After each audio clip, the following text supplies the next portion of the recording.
గమనించాలి. దేవుని యొక్క ఉనికిని తెలియజేసే సందర్భం ఏమిటి అనంటే, పరిశుద్ధ గ్రంథమైన బైబిల్ గ్రంథంలోని ఆదికాండం 1 అధ్యాయము 1-31 వచనాలు.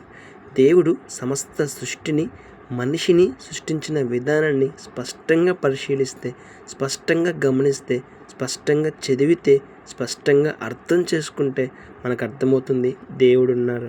అవునండి. సృష్టిని సృష్టించడం, మనిషిని సృష్టించడం ఎవ్వరి వల్ల కాదు. సాక్షాత్తు దేవుడు మాత్రమే అందుకు సమర్థుడు. మరి ఇందుని బట్టి మనం గుర్తించాల్సిన విషయం, దేవుడున్నారు. సృష్టి ఉంది అని నమ్ముతున్నామంటే మనం నమ్మాల్సిన విషయం దేవుడున్నారు. మానవుడు ఉన్నాడు అని నమ్ముతున్నామంటే మనం నమ్మాల్సిన విషయం దేవుడున్నారు.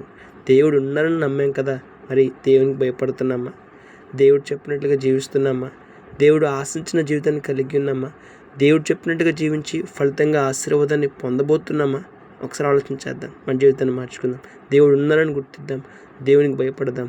దేవుడు శ్రేష్టమైన ఆశీర్వాదాన్ని పొందుకుందాం. May God bless you.